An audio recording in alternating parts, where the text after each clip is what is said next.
What's going on, everybody? Welcome to a brand new series. And in this series, my goal is I'm going to start with a used, ready to run truck, and I'm going to try and do what I can by upgrading, cleaning up, fixing, repairing, finishing projects, take them, sell them, and try to turn them into the next truck and work my way up from a fairly inexpensive, ready to run rig up to something that's going to be hopefully an impressive piece to have on the shelf. To begin this series, I went onto my Facebook page and I said, hey, what do you guys have for sale? Cheap, ready to run scale trucks. That's all the stipulations I posted. I didn't say anything else that I was looking for. And I had a bunch of trucks posted with decent offers.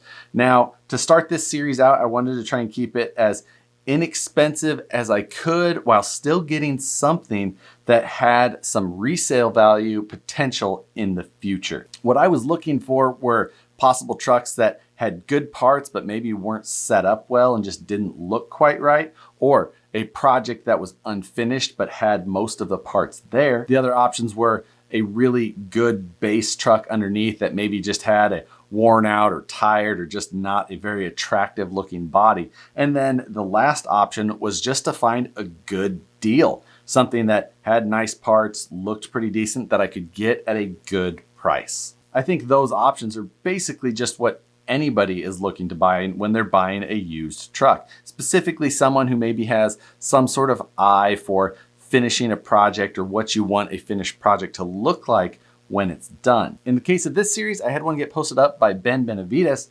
and he posted a truck that was a SCX-10-1 base, and it had tracks on it in the pictures, but he had said tracks not included. So it looked like a fairly interesting truck from the outside, and I think one that probably was a good candidate. Messaged him, he gave me a price on it, and the only thing that I said is that I do need some sort of tires and wheels on it. I wanted it to be a complete ready to run vehicle, just because that, especially with the dollar amount that we were looking at, if I was having to add a set of tires and wheels, it was likely going to really up the percentage of investment that I was going to have to put into this to start. Ben said that that was no problem. He had some brand new takeoff tires and wheels that he could add into the deal. That was a perfect set for me. I didn't really care too much about what they were, but when the package showed up, I was really pleasantly surprised at everything that I received. And when I opened the shipping box inside, this is what was in front of me. And overall, I'm pretty happy with what I picked up here. Now, I haven't even taken the body off of this until this point. The only thing that I've been able to see is just kind of flipping it around, seeing what's there, and investigating. I'm actually going to do a little bit of a teardown in this video, and we're going to examine exactly what I got. As I mentioned, I said that I needed some tires and wheels, and what was included in the box was a brand new set of takeoff wheels from a brand new VS410 Pro. So this bag here is what showed up, and this is right out of the VS410 Pro box, and it's the included Incision beadlock wheels and a brand new set of the VXT tires. So we've got a good performing set of wheels and tires already to go on here. And being that they're beadlocks, brand new, it's gonna keep everything looking even better. So before the end of this video, I'm gonna get these assembled and we're gonna get everything mounted up. But at this point, we're gonna do a quick little look around on this, see exactly what we have there, and go over what we can determine we've really got. So what we're gonna do is we're gonna go through everything on this truck. I'm gonna try and go fairly deep on it to investigate what exactly we have. And then at the end, I'm gonna try and score this based on 5 different areas that I've defined. And it's of course just gonna be my own rating system and fairly subjective to my own thoughts. Of course, we'll keep track of every truck that we get through this series and really try and see how they stack up to each other. Just high level before we really get into the details, this is an axial SCX-10-1 based vehicle. So just to keep in mind, that's the starting point that we're working with here. The truck itself, from the outside looking in, we can tell initially that it's got the Proline Bronco body on it with the CGR cage. The body's got a good paint job on it. It's like a reddish, maroonish color, but it's got a nice two-tone job done on it. The hood is painted on the outside, giving it kind of a matte look. The interior and bed area is a nice touch because that was done in black as well. So it gives it a nice, break point, gives it some real depth and makes this body look appropriate. Overall, the body's in good shape too. The Points where you would normally find wear on this is like on the tops of the fenders and in the back fender corners. And there's some scraping, but not very much. It doesn't look like the truck got driven all that hard with this body set on. There's a little bit of rock rash along the top side of the light bar protector, but that's about it. So it looks like it had some pretty minor tumbles while it was completed. It does also have a Proline light bar in place there. I haven't powered this thing up. I don't know how bright it is at all. In the back of the actual body, we've got a high lift jack, which is metal. I'm assuming this is an RC four-wheel drive. I'm gonna need to look it up because it looks like a really nice piece that probably has some pretty decent value to it. And then we've got a metal RC four-wheel drive toolbox with kind of some realistic looking latches, and the top metal handle actually moves. So while I don't put as much weight on that as far as scale, appearance, the high lift jack looks really interesting. I should probably look that value up quickly. So I just looked it up on RC Four-Wheel Drive's site. The retail price on this jack is about $28. And that's actually probably a little less than I thought it was going to be, just with the level of detail that's put into it. But nonetheless, $28 high lift jack accessory in the back is nice. This truck does have metal bumpers front and rear, and I believe that these are made by Rock Armor bumpers. Not 100% sure on there. It does say RRA on here and made in the USA. And these bumpers front and rear, I believe, are from the same manufacturer. The quality on these looks really good. And again, very minimal use on them. The condition overall looks much like the rest of the truck, very little use. So let's pull the body off now and take a look at what we have underneath. There's definitely some parts that I recognize and some things that I see that obviously have a high value. The first thing that catches my eye, of course, is that this has original Vanquish shock towers on it. Now, these haven't been available for a really long time and actually have a good amount of value to them just for that fact. These things are in near perfect condition, huge bonus, and definitely a good score based on what I paid for this truck. Next thing that I see is that this has a stock axial AE5 speed control and a stock dynamite motor of some sort. Definitely just a takeout, and it looks to be a 27 turn.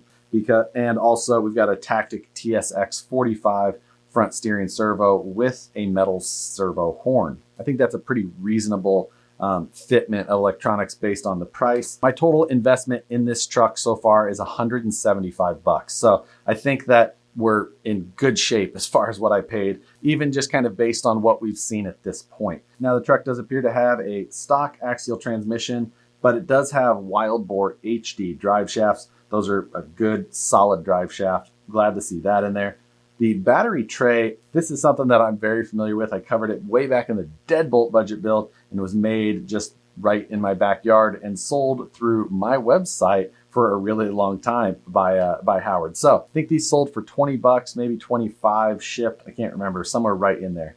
But a nice solution for the electronics will really allow me to move things around as needed. We do have a front extended ESC tray made for this, and maybe I'll leave that there. This is a little bit trickier on this truck because that interior is so deep. You do have less space to really put electronics around. The shocks are from an Axial SCX10, and they're the aluminum bodied Icons. So a little bit better than the typical stock plastic Axial bodies, but not exactly a high-end aftermarket shock, but still far better than your plastic bodied shock that you may have expected to see on here. We do have an Axial receiver box mounted up, but it doesn't have the top gasket piece. So this really won't function as a waterproof box at this point. I would either have to find that piece or just, use it as a non-waterproof receiver box. Likely the route that I would go personally.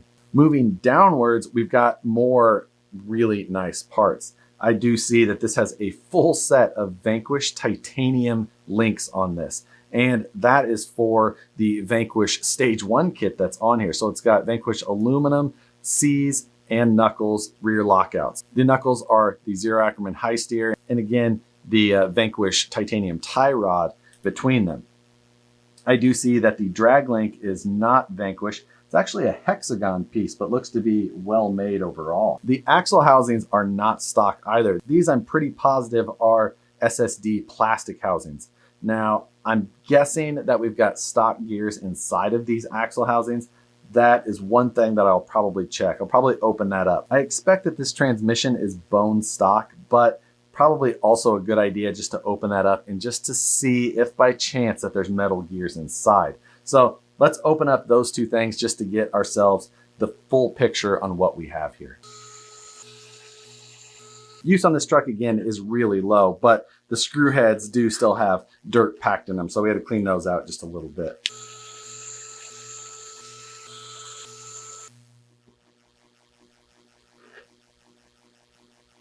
So we do have stock ring gear in there and a stock diff housing. However, I am glad that I opened this up because I do see that this axle has brass tubes in it.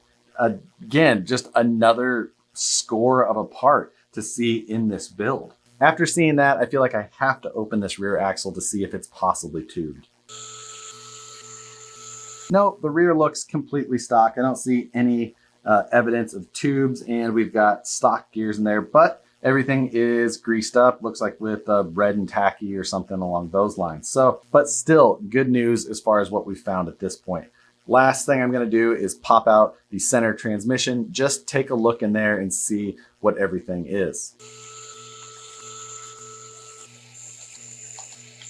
Nope, we do have plastic gears in the transmission, but for the power we have, I don't find any issue with that. I think we're going to be in good shape. I am going to pull off the spur gear cover, just check the condition of everything in there.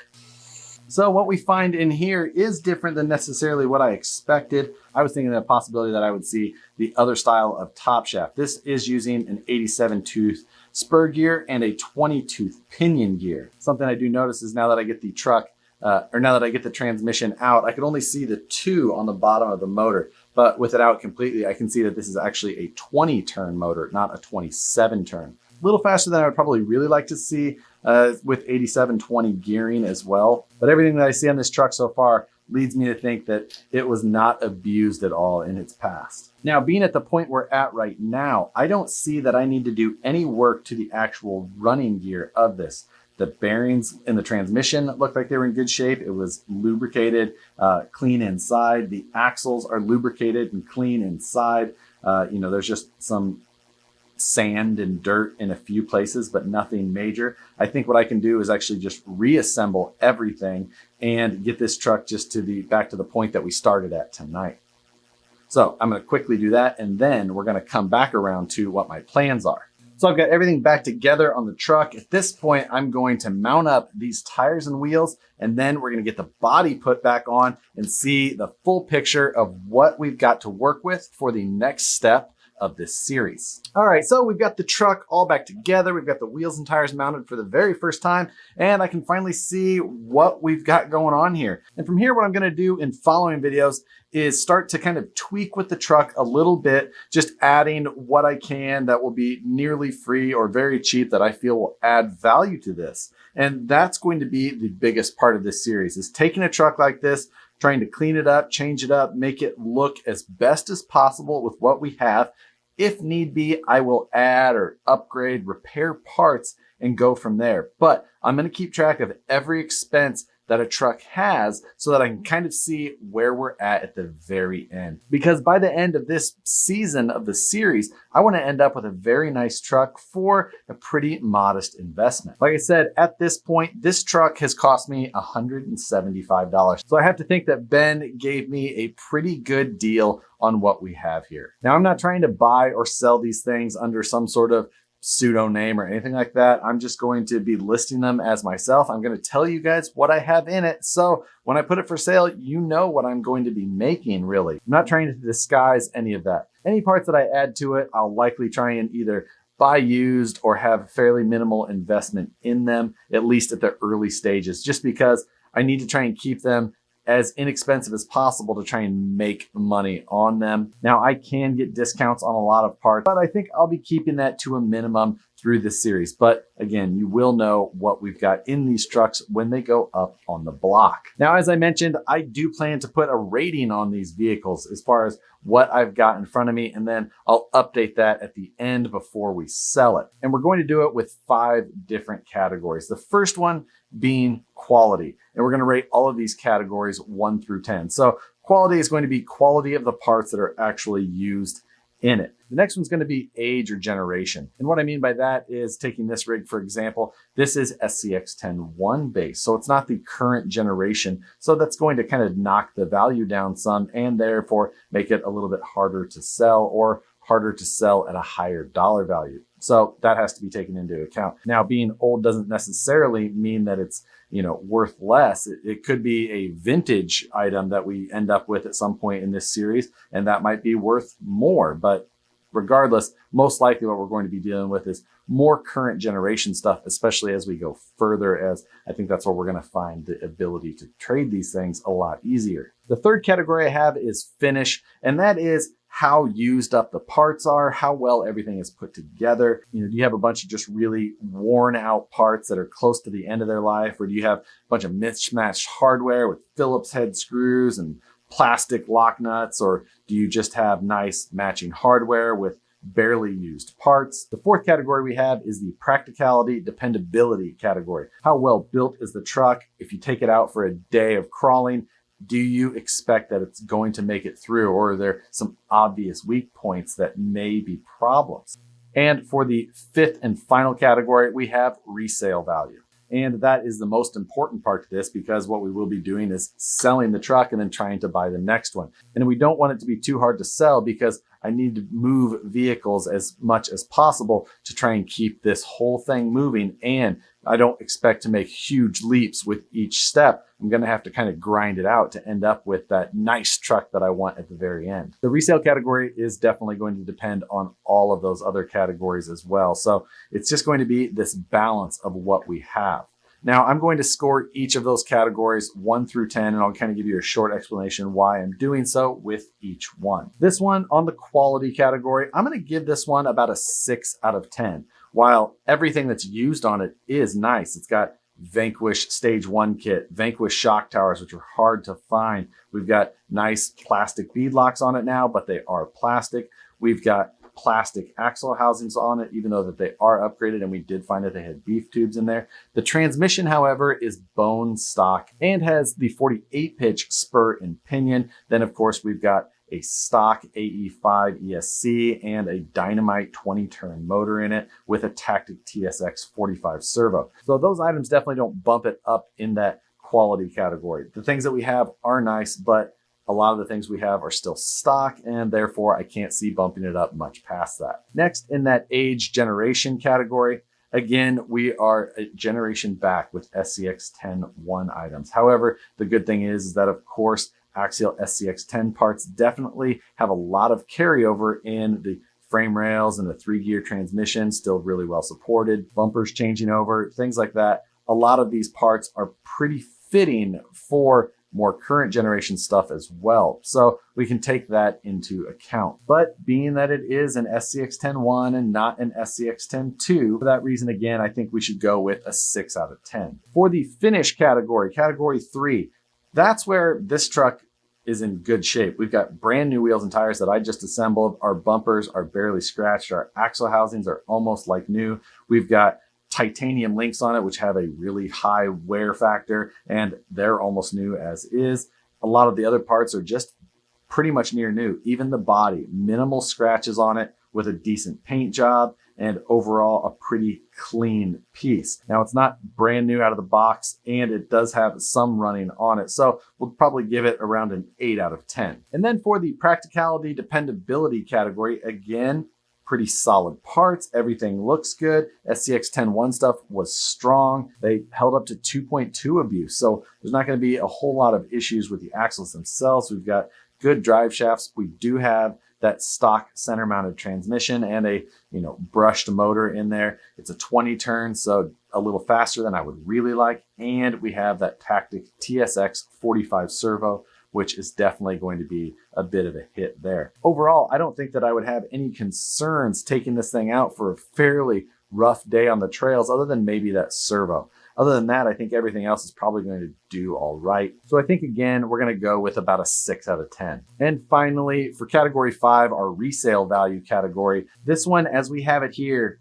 is in pretty good shape. and it's got some nice parts on it. The only downside really to this build is the SCX-10-1 base that it is. I think I'll be able to sell this truck quickly, although not at top dollar, and I'll go ahead and give it once again a 6 out of 10. I don't think that rating is going to mean a whole lot to us until we get further down the road and we have more trucks under our belt to compare against. On the next video of this series, what you'll see me doing is taking and cleaning the truck up a little bit, maybe adjusting things like the stance or the body height, maybe look at adding some inner fenders, just some minor things that we can do to show this truck the best as possible. I expect I'll only have one video like that on this truck, just since we're going to try and keep it as minimal as possible for the first vehicle so that we can keep moving forward. After doing the upgrades, then we'll move on to doing a recap of where the truck is and possibly a running video. The upgrades, recap, and running video could all get lumped into one video or get broken apart. Just depends on the vehicle that we're working on at the time.